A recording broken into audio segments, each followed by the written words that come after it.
Recevez nos salutations cordiales et bienvenue dans Plateau Foot Europe. Au sommaire de ce nouveau numéro de décryptage de la première journée des rencontres de la Ligue européenne des champions. Lyon dévorant City comme un agneau, désillusion du Paris Saint-Germain. Confirmation du triple tenant du titre, le Real Madrid, du Bayern, du Barça, de Manchester United et de la Juve avec Cristiano Ronaldo exclu en larmes après un carton rouge direct. En Ligue Europa, ça coince pour l'Olympique de Marseille. C'est le menu de la première partie. La deuxième déroule le tapis rouge au calendrier des différents majeurs. Pour vous servir, la Dream Team habituelle est déjà en studio. Franck Dougnama, bonjour. Bonjour Angelo, bonjour à toutes et à tous. En pleine forme, hein? On va bien, on rend grâce. Fifia Sobwavi, bonjour, bienvenue. Bonjour Angelo, je salue le plateau et les auditeurs. Armel Waba, good morning. Bonjour Angelo. Ezekiel Ayataï, bonjour et bienvenue. Merci, bonjour à tous. Roméo Yetor, bonjour.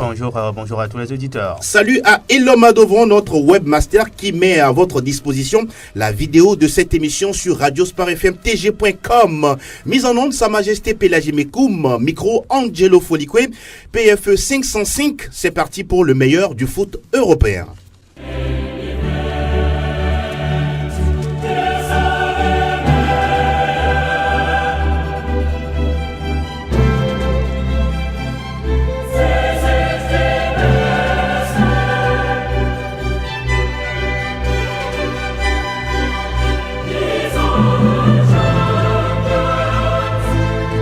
Elle est de retour, la Ligue des Étoiles, la Ligue européenne des champions, la plus prestigieuse des compétitions des coupes interclubs sur le vieux continent. Nous commençons avec les résultats des groupes A, B, C, D et nous démarrons avec Ezekiel Ayataï.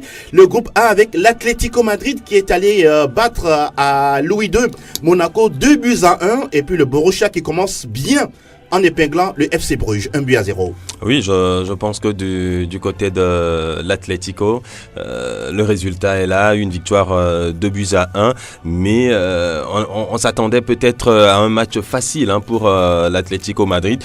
Quand on voit l'effectif de Monaco sur le papier, on se dit tout de suite que les Colchoneros allaient écraser, leur marcher dessus. Voilà. Mais finalement, ça a été un match plutôt difficile pour l'Atlético. C'est même d'ailleurs Monaco qui a ouvert le score. Donc les Espagnols ont couru derrière ce score-là. Oui, heureusement, à l'Atlético, il y a un joueur qui se nomme Diego Costa. Il a donc fait parler de son sens du but pour quand même permettre à cette équipe de se remettre dans le sens de la marche. Mais je crois que du côté de Monaco, même à la fin du match, on a compris à travers les déclarations des uns et des autres que ils sont fiers, ils sont tout contents malgré la défaite parce que cette équipe de Monaco a tenu tête véritablement à l'Atlético. Monaco a malheureusement à chaque saison redémarre ou repart à zéro. À la fin de la saison, on laisse partir, on vend les meilleurs joueurs et on recommence à zéro. Monaco a joué avec de très jeunes joueurs, mais inexpérimentés. Très inexpérimenté d'ailleurs, donc je crois que c'est une victoire méritée pour l'Atlético, une victoire logique j'allais dire pour l'Atlético, même si ça a été difficile. Et pour le Borussia, les 3 points sont là. Pour le Borussia, je pense que le Borussia, oui, on dira que c'est une victoire méritée puisque le Borussia a dominé ce match-là. La possession de balle était pour les Allemands. Oui. À la fin, une victoire 1-0 qui ne reflète pas forcément la physionomie de cette rencontre. Il y a eu plus d'occasions pour les Allemands qui pouvaient en mettre plus, mais ils ont été malheureusement pas réalistes dans ce match, mais une victoire qui doit faire du bien à cette équipe allemande qui depuis quelques années maintenant souffre en Ligue européenne des champions, donc c'est une victoire très bon pour le moral. Intéressons-nous au groupe B avec l'Inter Milan, oui au forceps, qui s'impose 2-1 face à Tottenham, et puis de l'autre côté c'est le Barça qui étrille le PSV Eindhoven 4-0. Fifi, vous aviez quand même dit la dernière fois que l'Inter Milan devrait souffrir face à Tottenham, mais ça a été un peu compliqué. Quand nous revenons, nous prenons un peu le parcours de Tottenham la saison dernière. On se rappelle que Tottenham a tenu même tête au Real. Oui, tout à fait. L'année dernière, donc on se disait l'Inter qui revient en Champions, qui vient en Champions League maintenant. Après 6 ans d'absence. Après 6 ans d'absence, ce serait un peu difficile ces retrouvailles-là. Et ça a été comme ça sur le terrain. C'est Tottenham même qui avait ouvert le score, qui menait 1-0 avant qu'Inter ne revienne dans la partie et ne gagne le match difficilement. Mais ce qui est intéressant, c'est que les 3 points sont là pour Inter, pour son retour en Ligue des Champions. Et le club italien peut surfer sur cette victoire-là pour les matchs à venir. Maintenant, pour le Barça, c'était prévisible. C'était face à PSV Eindhoven qui, de ces dernières années, n'a plus un très grand palmarès en Ligue européenne des champions. Et Barça, on connaît bien le Barça en phase de poule est intraitable depuis plusieurs années maintenant. En plus, à domicile, avec des joueurs Dembélé et comment on l'appelle, Messi et puis Suarez sont là pour faire le job. Et c'est 4-0 avec un triplé de Messi dans cette rencontre-là. C'est mérité, c'est logique dans ce match. Et justement, vous parliez à l'instant du triplé de Sa Majesté Lionel Messi. Au passage, le 8e triplé de Don Andrés, c'est ça, Lionel Messi, du côté du FC et Barcelone, ce qui constitue un record dans la compétition. Et on va s'intéresser à ce match du groupe C entre l'Étoile Rouge de Belgrade et Napoli et le match Liverpool face au Paris Saint-Germain. Pangluniama, est-ce que cette mélodie, ce son, a fait mal au Paris Saint-Germain, aux joueurs franciliens? En tout cas, lorsqu'on a rendez-vous à Anfield Road, on sait que c'est un enfer parce que là, les supporters des Reds ne lésinent sur aucun moyen pour pousser leur équipe vers la victoire. C'est ce qui s'est passé la dernière fois. On savait que sur le papier, Liverpool, qui était quand même finaliste malheureux de la dernière saison, restait favori, mais on croyait un peu également en la force, en la qualité, en la valeur du Paris Saint-Germain au vu des joueurs de qualité dont dispose cette équipe française. Et à l'arrivée, je pense que Liverpool a mis la pression pour rapidement mettre en doute cette équipe de Paris Saint-Germain et les buts sont arrivés par Daniel Sturridge, Milner et puis à l'arrivée Firmino qui rentre et qui marque. Donc sur l'ensemble de la rencontre, on voit une équipe de Paris Saint-Germain qui est un peu, on va dire, asphyxiée au milieu de terrain. Ils n'ont pas pu développer leur jeu. On n'a pas trouvé le grand Di Maria, Neymar et Mbappé qui ne faisaient aucun travail défensif, alors que pour gagner face à Liverpool, il faut que chacun travaille. Ça n'a pas été le cas la dernière fois. Donc, il y a eu un manque d'envie, de volonté, côté défensif, surtout dans les rangs des hommes de Thomas Tuchel. Et voilà, donc je pense que ça a profité à Liverpool. Paris a eu quand même les ressources de revenir à 2 partout. Je pense que c'est également un point à signaler. Mais à la fin, ils ont rêvé. Ils ont baissé un peu la garde et Firmino a frappé dans les buts d'Areola. Sur l'ensemble du match, je crois que Liverpool méritait quand même de gagner. Roméo, est-ce que du côté du club qatari, on doit nourrir aujourd'hui des regrets quand on regarde dans le rétroviseur? Oui, des regrets surtout au niveau de la défense, un petit relâchement. Et puis on prend ce dernier but, je crois que le but de Firmino, c'est un but qu'on pouvait éviter parce qu'il a pris le temps de dribbler peut-être 3 joueurs avant de tirer sur les buts de Areola. On pouvait l'arrêter, empêcher le joueur de tirer, mais il y a eu un petit relâchement au niveau de la défense. Maintenant, quand on prend Liverpool, on sait que c'est la finaliste de la dernière édition, cette équipe des Reds, et cette équipe a élevé un peu le niveau en début de période. On a vu Liverpool qui a complètement asphyxié le Paris Saint-Germain. Le péché mignon de Liverpool, c'est les derniers instants des rencontres. On a vu vers la fin, cette équipe a encore baissé la garde et les Parisiens sont revenus à 2 partout. Heureusement qu'il y a qu'un club a fait un changement payant. Firmino qui est entré en jeu, qui donne la victoire aux Reds. Je pense que ce match a véritablement prouver le niveau des Reds. Également, on a vu les manquements des Parisiens. C'est la première défaite de Paris Saint-Germain depuis que les Qataris ont pris le pouvoir justement au niveau de l'équipe de la capitale française. Armel, doit-on s'alarmer pour ce premier revers du club francilien? Oui, je pense qu'on doit s'alarmer. D'abord parce que c'était un grand match et Paris, qui nourrit des ambitions européennes très élevées, se doit de s'inquiéter justement quand cette équipe perd ce genre de match. Moi, je m'inquiète surtout pour l'inaction, l'immobilisme de Thomas Tuchel, parce qu'on a clairement compris que il a raté son équipe tactiquement en mettant Marquinhos au milieu défensif et puis le jeune Bernat qui Vous voyez quelqu'un d'autre à la place de Marquinhos dans ce milieu de terrain? De toute façon, lorsque le match a déjà commencé et qu'il a compris que son équipe était prise au milieu de terrain, il fallait réagir. Mais c'est ce que n'a pas fait l'Allemand, curieusement, parce que je l'ai connu du côté de Dortmund, changeant très rapidement de système de jeu en cours de match. Mais là, il ne l'a pas fait. Ça prouve aussi peut-être que l'Allemand n'a pas encore confiance sur les autres joueurs qui sont restés sur le banc, peut-être. Mais en tout cas, j'ai constaté un coach qui n'était même pas dans la réaction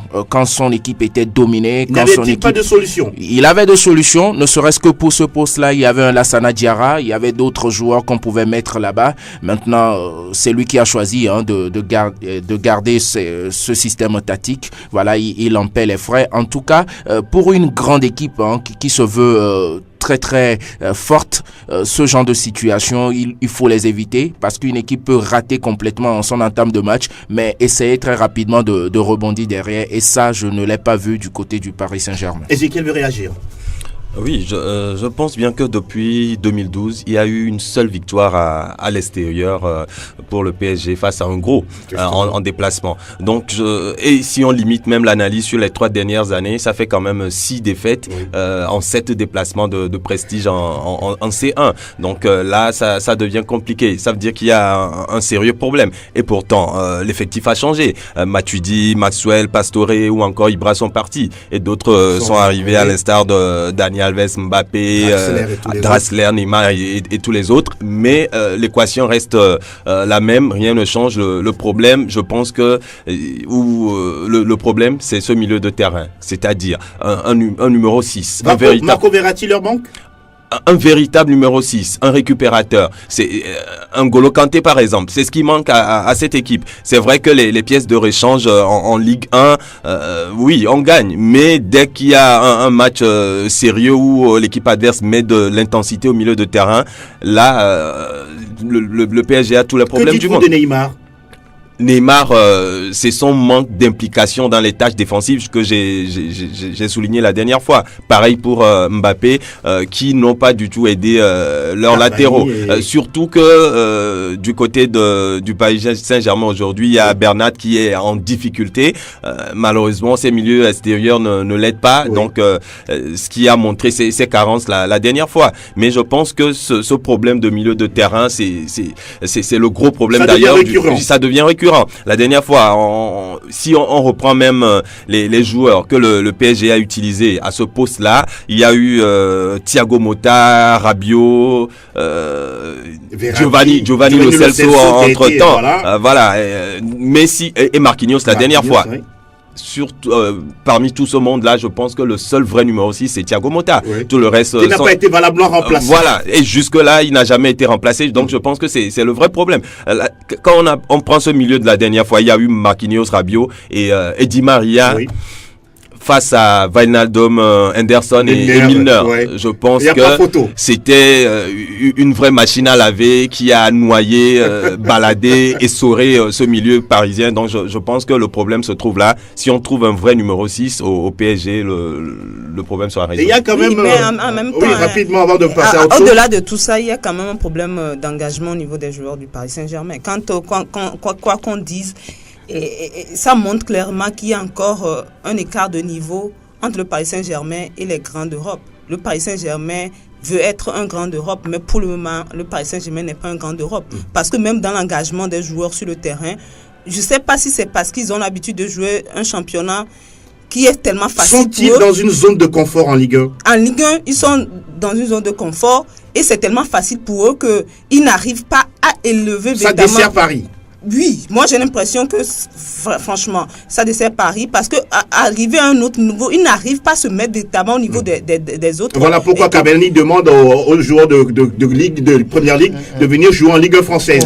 Moi, je suis d'accord avec Fifi, parce que là, il y a un écart de niveau qui se fait ressentir tout de suite lorsque les Parisiens jouent les tops de l'Europe. Oui. La dernière fois, c'est des joueurs émoussés qui essayaient de faire quelque chose, qui essayaient quand même de limiter. Non, c'est pas sévère. De limiter les dégâts entre griffes. Lorsque vous voyez l'ensemble du match, vous voyez les Neymar, les Mbappé qui sont complètement invisibles Rabiot à un moment donné du match. Donc ça veut dire que le Paris Saint-Germain doit encore apprendre parce que pour les grands. À ce niveau, Franck, est-ce que c'est le problème de l'entraîneur, de la poigne de l'entraîneur ou du mental des joueurs? Je pense qu'il y a surtout le mental des joueurs parce que les entraîneurs qui arrivent sont quand même des entraîneurs qui ont un vécu. Oui. C'est vrai que Thomas Tuchel a été, selon les médias français, un entraîneur par défaut parce que là, on s'y attendait pas, on l'a recruté. Et puis, les commentaires souvent des médias français font que ce club ne travaille plus pratiquement. Lorsqu'on gagne, par exemple, Saint-Etienne 4-0, et on dit oui, le Paris Saint-Germain a bien préparé son match contre Liverpool. Je trouve ça absurde parce qu'il n'y a même pas de comparaison à faire entre les Reds et les Verts. Donc ils l'ont payé cash la dernière fois. Donc je crois qu'il y a quelque chose à changer au niveau mental du côté de ces joueurs qui sont individuellement de très bons joueurs. Il faut quand même le rappeler. Donc pour parler de l'autre match de ce groupe Étoile Rouge qui engrange son premier point depuis 26 ans. Oui, tout à fait. C'est bien voilà, quand même pour cette équipe. On va parler rapidement, 30 secondes, pas plus. 30 secondes. Quand on prend le milieu Marquinhos, Rabiot, Di Maria face à Wijnaldum, Henderson, Milner, je pense qu'il n'y a pas plus de talent du côté de Liverpool face à ces trois, mais je pense qu'à la fin le travail n'achète pas le talent n'achète pas le travail. Donc je pense que c'est ce manque d'implication. Là, l'entraîneur a son mot à dire là-dedans. On se rappelle encore à Barcelone quand Neymar était arrivé, il s'impliquait pas trop dans les tâches défensives. À un moment donné, on l'a mis sur le banc.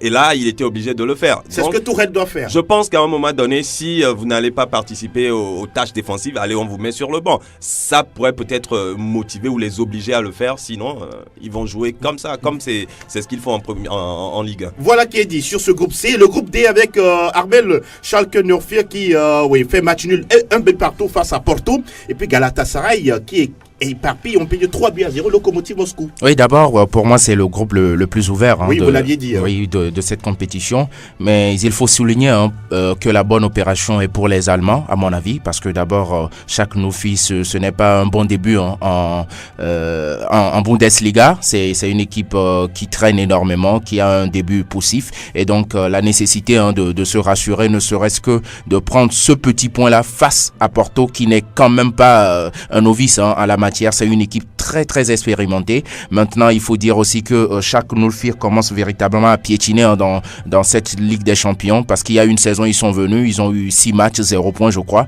Maintenant, un petit point en un match, ça le fait. C'est bon à prendre. Voilà. De l'autre côté, les Turcs, je pense que la hiérarchie, la petite hiérarchie est respectée, parce que Galatasaray, c'est quand même une très bonne équipe aussi, même si l'ère Drogba, Emmanuel Eboué, Schneider est passé, c'est quand même une équipe qui garde généralement une ossature très très bonne, et donc en face des Russes qui n'ont pas grand chose non plus à espérer dans ce tournoi là, je pense que c'est bien. Autre rencontre à décrypter, celle du groupe E avec l'Ajax Roméo qui s'est imposé à domicile 3-0 devant l'AEK Athènes, et puis le Bayern, qui gagne 2-0 en déplacement au Benfica Lisbonne. Je crois que dans cette poule aussi la logique a été respectée. Le Bayern en déplacement qui gagne le Benfica 2-0. On a vu pratiquement l'équipe type bavaroise dans cette rencontre.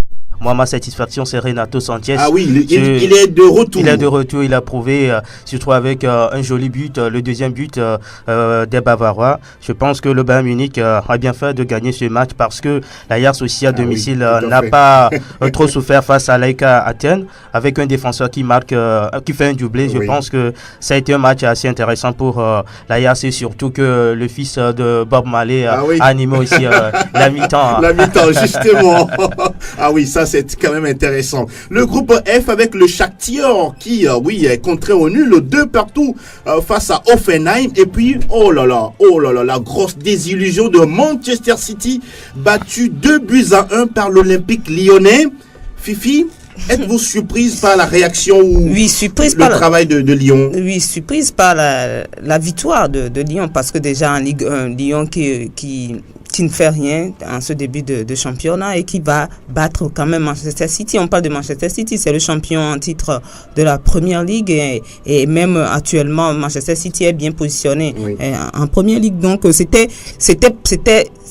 impensable. C'est vrai que Genesio le disait avant de partir que il croit avec ses joueurs, il croit vraiment à une possible victoire là-bas. Personne ne croit avec eux et c'était vrai et ils l'ont fait. Et c'est le problème de City aussi depuis le renouveau de cette équipe. Oui. On a vu que City essaie quand même de faire quelque chose en Angleterre, mais quand on parle de la Ligue des Champions, il y a toujours aussi des attentes qui ne sont pas comblées à ce niveau. Et même le renouveau de City a commencé avec Paris Saint-Germain, mais je me rappelle pas avoir vu City en demi-finale. Ils étaient en demi-finale sous Manuel Pellegrini. Voilà, donc c'était la seule fois que City était en demi-finale et depuis plus rien. Et malgré tous les moyens mis en place, City aussi n'est pas encore un grand d'Europe, ça c'est clair. Maintenant Lyon, voilà, à la différence du Paris Saint-Germain, Lyon, avec beaucoup d'engagement et beaucoup de volonté, malgré le fait que Lyon n'ait pas les mêmes joueurs que Manchester City, est quand même allé battre Manchester City. Et mal classé en Ligue 1. Et mal classé en Ligue 1. Voilà la différence avec le Paris Saint-Germain qui est trop dans un confort et qui pense que tout est facile, alors que Lyon a cru jusqu'au bout avec un entraîneur qui a également cru avec les joueurs. Maintenant, dans le second match, je crois que c'est un nul.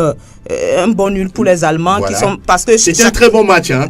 Voilà, très enlevé et qui va faire un bon nul à l'extérieur on va écouter Bruno Genesio, très content de l'attitude de ses joueurs après le match face à City. Je suis fier de mes joueurs, fier de mon équipe, fier de tout le groupe, de tout ce qu'on a fait depuis le début de saison pour faire ce genre de match, mais aussi de voir comment on est capable de traverser les moments difficiles tous ensemble, que ce soit les joueurs, le staff et mon président qui a encore une fois montré que malgré les critiques qui peuvent lui être faites à lui aussi, c'est certainement un des plus grands présidents. Ah oui, ça vous fait sourire, Ezekiel Ayataï. Quand la victoire est au bout, le discours est toujours comme ça. Mais je pense que c'est quand même la surprise du chef. Genesio, en début de ce match, a placé deux joueurs qu'on n'attendait pas. Oui. Soyons honnêtes, est-ce que vous voyez Lyon battre City? Du tout pas. C'est pour ça que je le dis, c'est la surprise du chef.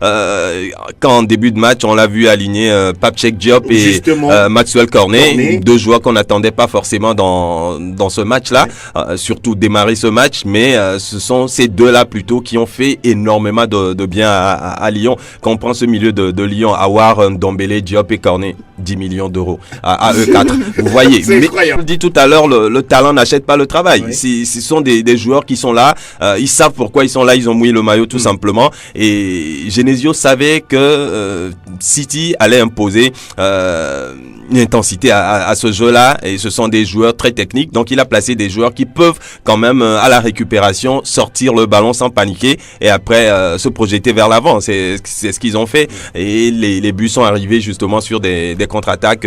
Je pense que c'est tout bénef pour cette équipe qui va mal en Ligue 1, une victoire qui doit faire énormément de bien aux Lyonnais. Je pense que la dernière fois c'était des lions face à des agneaux. Très infamé. Je fais partie, sinon je faisais partie de ceux qui ne croyaient même pas en une victoire de Lyon. Même un match nul de Lyon. Même pas. C'est très compliqué.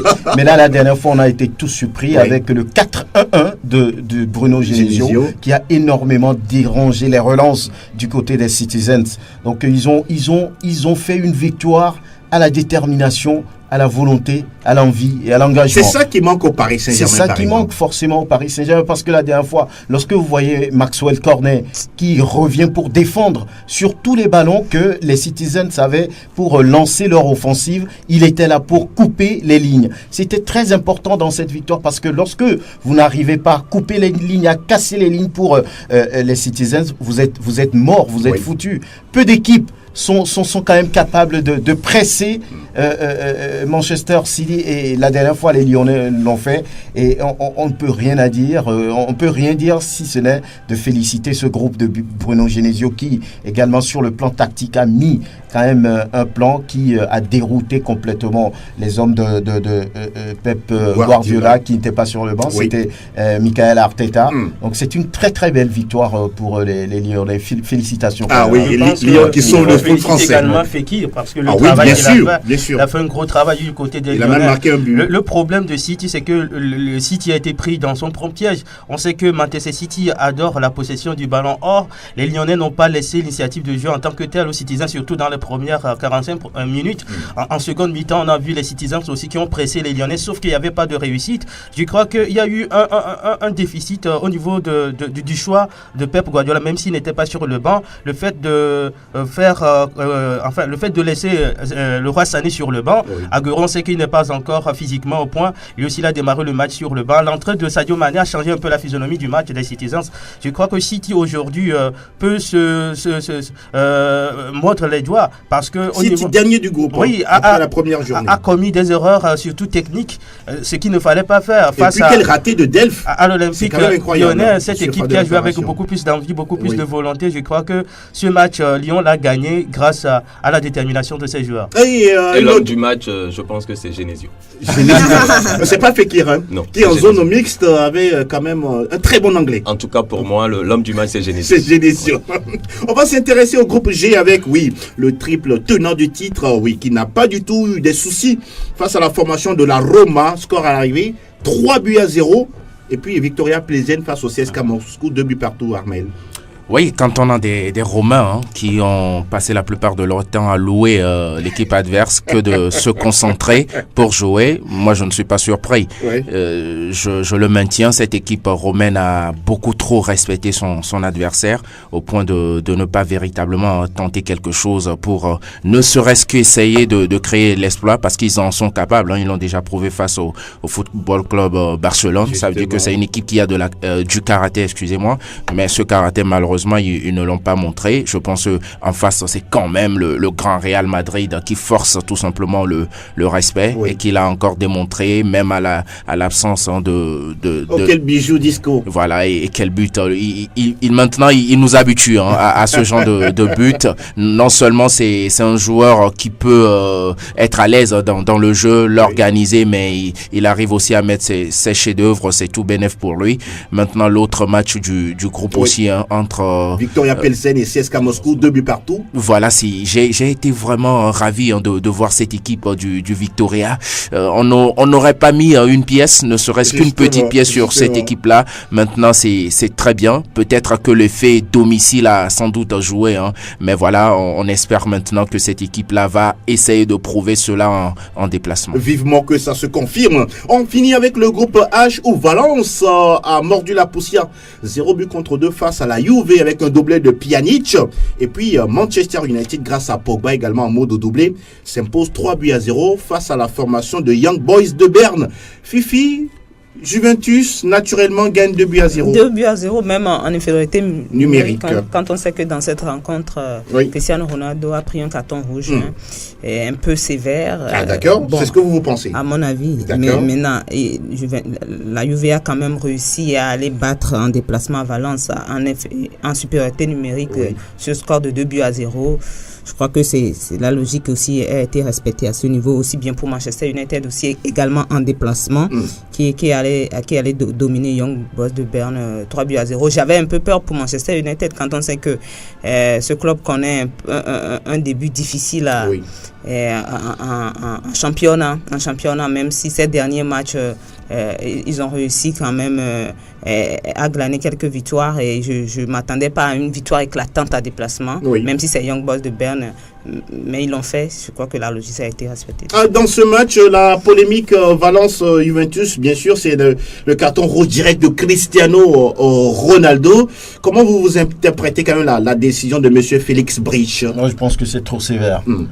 Retour compliqué en Espagne pour Cristiano Ronaldo. Il avait quand même préparé ce match-là pour son retour en Espagne, mais malheureusement, il n'a même pas eu il n'a joué que 30 minutes. 30 minutes et c'est malheureux pour lui. C'est la première fois depuis 154 matchs. Oui. Ça veut dire tout ce que ça veut dire. Moi, je pense que c'est un carton rouge qui n'existait pas.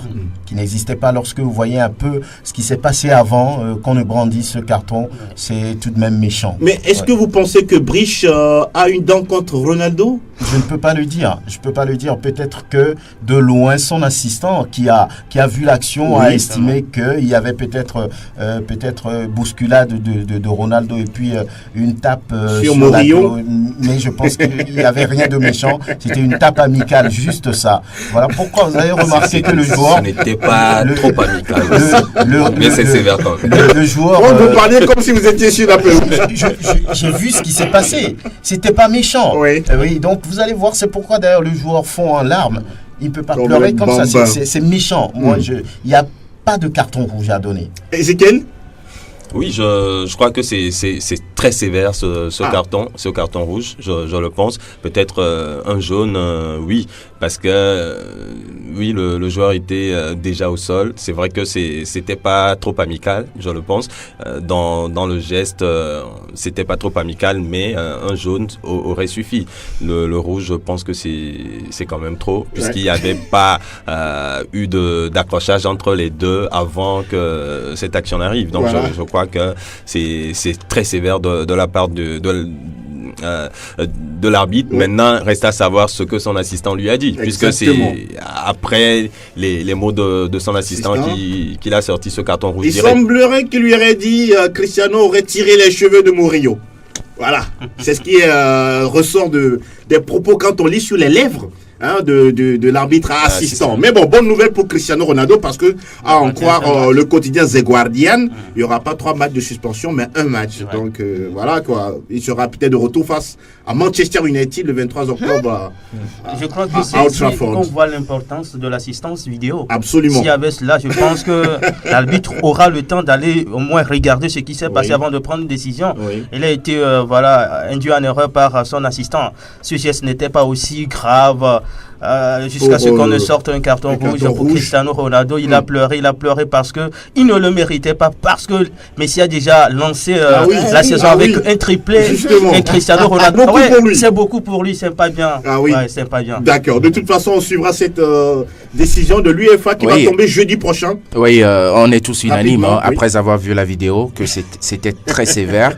Mais je pense que en tant que journaliste, des fois, on s'enflamme beaucoup trop, parce que la dernière fois, il y avait eu une formation sur les lois, les changements des lois du jeu.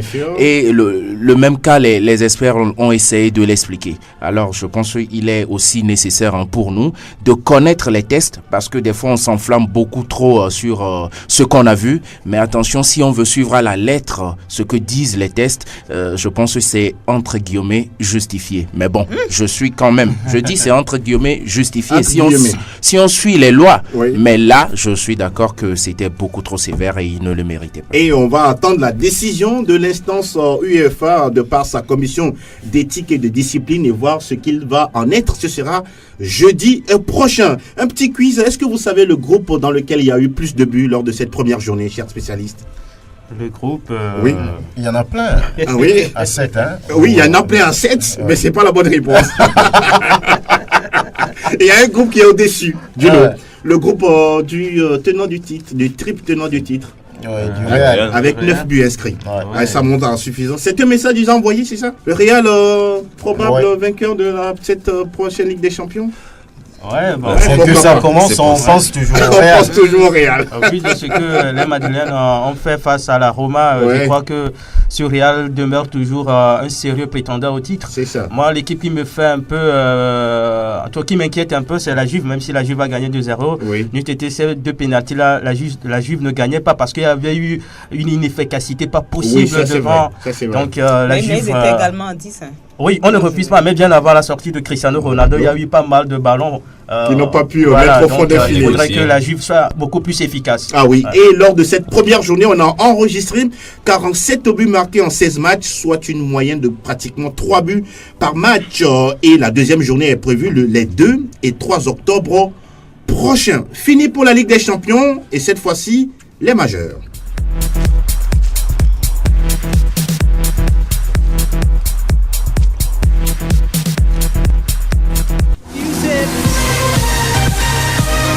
English Premier League News.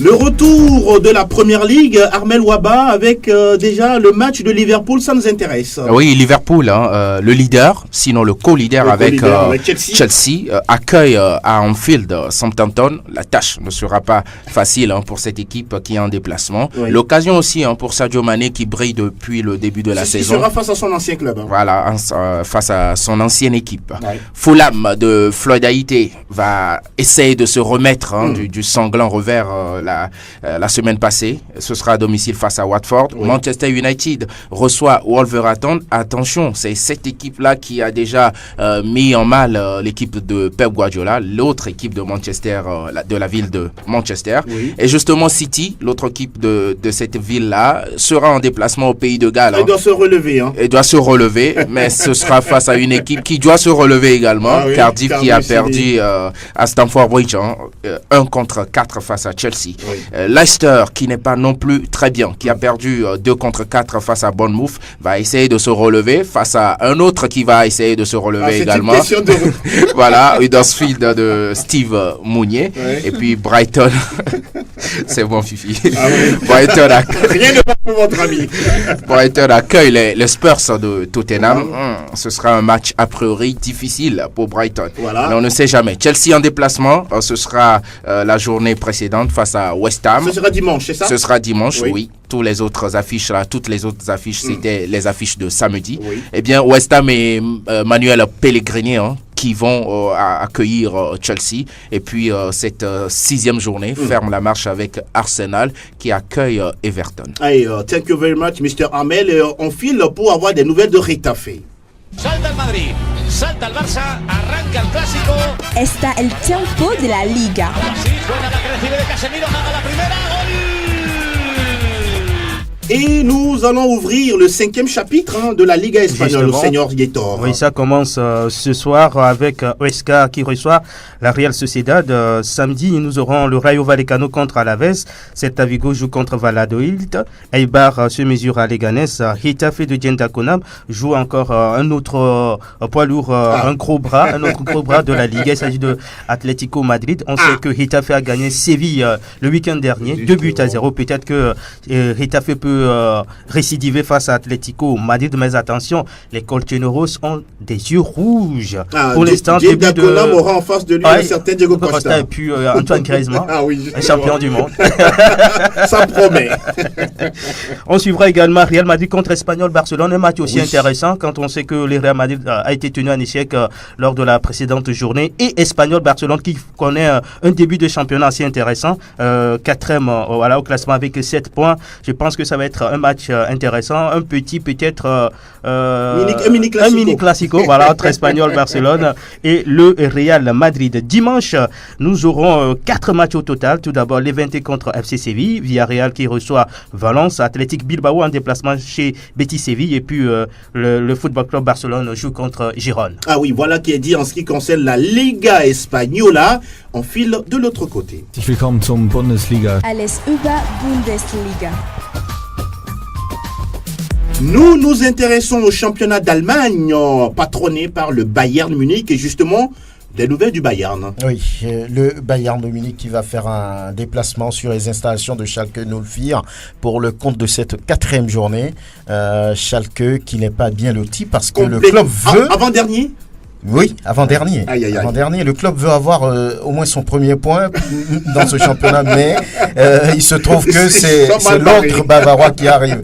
Donc ça va être très compliqué pour Schalke, nous le firons, on verra quand même. Et l'autre dernier qui n'a pas le moindre point après 3 journées. C'est le Bayer Leverkusen qui joue contre Mayence à domicile. Donc voilà, on va suivre de près ces deux clubs-là.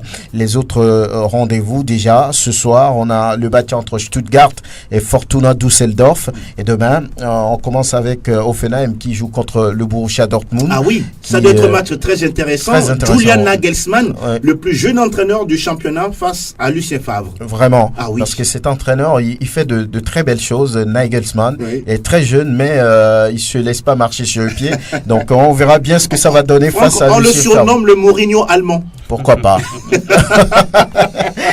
Wolfsburg a rendez-vous contre le Werder Bremen. Wolfsburg se mesure à Fribourg. Hertha Mönchengladbach. Nuremberg a rendez-vous avec le club du Togolais Illas Bebou à Hannover 96. Et puis Francfort qui joue contre Leipzig. Est-ce que cette journée de championnat, on verra quand même Jean-Kévin Augustin sur le banc de sa formation? On verra bien. Il y a cette histoire entre lui et puis la Fédération française de football. On verra bien ce que ça va donner. Est-ce que le joueur est quand même bien dans sa tête? S'il est bien dans sa tête, je crois que les dirigeants du club lui feront confiance. Donc après, il va régler son problème avec la 3F. Naturlich.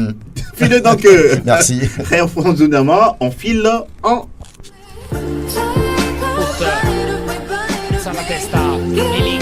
Tutto Calcio Italia.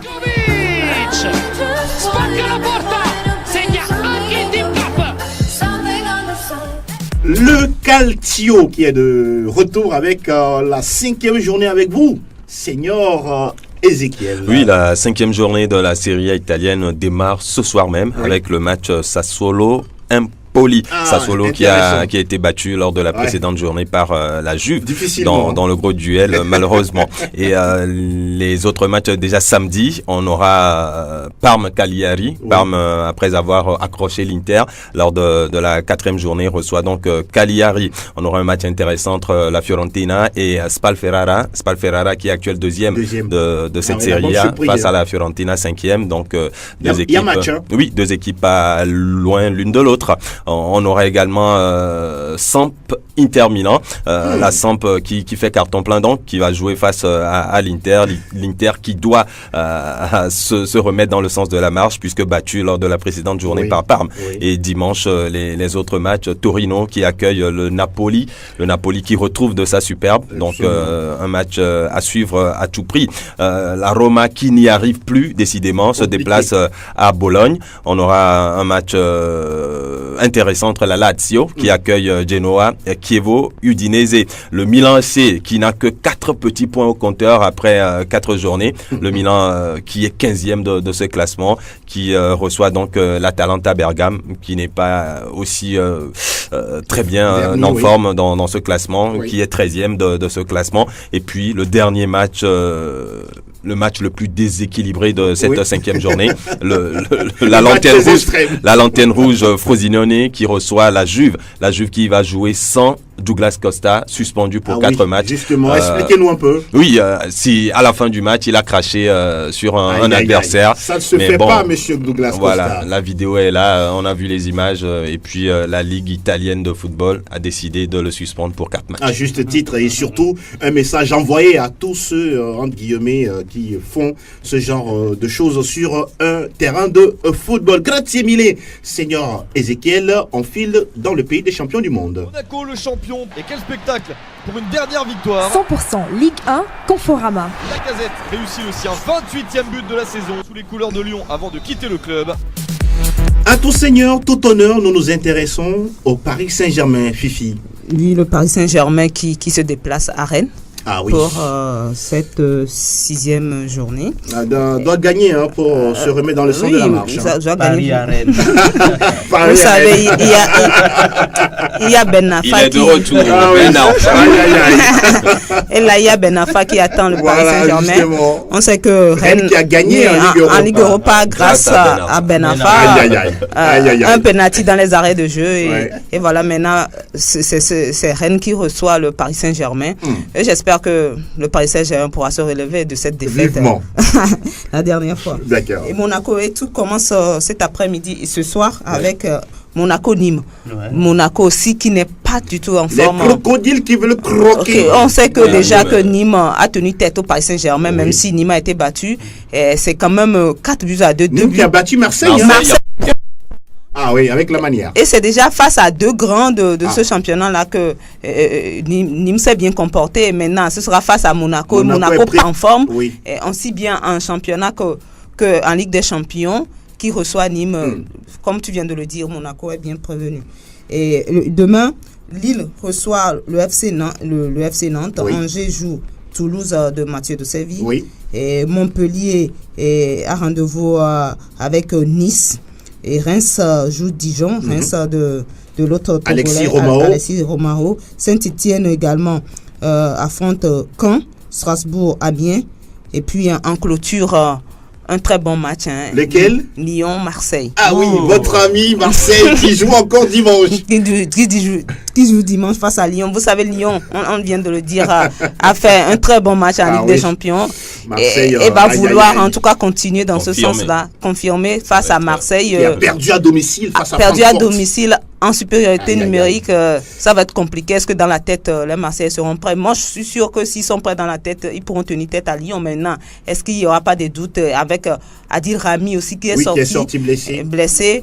Bon, ça devient un peu compliqué pour mes amis phocéens. On parle de l'Olympique. Les supporters seront là. Ah oui, justement, parce que hier, c'était un match à les cris des joueurs, des entraîneurs, c'était quand même assez intéressant, même si l'ambiance n'était pas forcément au rendez-vous. Voilà qui est dit en ce qui concerne les majeurs. On va faire le tour de table pour saluer des inconditionnels de cette émission. Qui prend la parole? Ouais, je commence. Quelqu'un à la liste? Roméo Yetor. Je salue l'homme donc alias Papa Bévi, Innocent Alipoui de l'association APAP. Et puis nos amis du Ghana, Volcano. Salut. Ah oui. Ezekiel Ayataï. J'ai pas de liste. Allez, je dis bonjour à Manu Akwete, à Rachid Alassani, mais aussi Moncho, sans oublier Bilas Macha. Un bonjour à Elliot Mablé du côté de Didjolé, et puis un coucou à toute l'équipe de Mouzou FC, sans oublier Diesel FC également. Fifi Assobavi. Je pas de liste également. Ah oui, ça, vous nous avez habitués à ça. Pas de liste. Je salue en tout cas tous ceux qui ont l'habitude d'écouter cette émission. Je pense à Mama Togo, je pense à Youssif le Mancunien également qui doit être très content de la victoire de Manchester United, et puis à tous les confrères. Ah oui. Armel Waba. Je salue tout le monde, tout simplement. Simplement. Franck Lunyama. Bonjour à tous ceux qui nous encouragent, à tous ceux qui nous suivent les lundis et vendredis. On voudrait dire bonjour à l'officier Aouté, au brigadier Sim Liwa du commissariat central. Voilà. On dit bonjour également à tous les gestionnaires de FUSEC, Tocoin, Ramco. Ah oui, vous avez fait la gestion, n'est-ce pas? J'ai fait la gestion. Ça veut dire beaucoup de choses. On salue au passage également Ortega, Ibro le Barcelonais, l'honorable Akoda Joseph. Bonjour à la DG et à tous les collègues de la rédaction Sport FM. Julien Derleté n'est pas du reste. Benoît Nousoukoué également. Merci Roméo. Merci Angelo. Fifi, mille merci. Merci également à Franck Lunyama. Merci Plaisir. Oui, c'est moi. À Armel Waba. Et puis, nous sommes contents de retrouver notre attaquant de pointe, Ezekiel Ayataï. C'est toujours un plaisir d'être là. Toujours. La mise en onde est signée Sa Majesté Pénagé Mekoum. Merci également à Elom Adovon qui nous permet de regarder cette vidéo sur radiosportfmtg.com. Merci également à vous, chers auditeurs, de nous avoir suivis. Très très beau week-end à toutes et à tous. À très bientôt.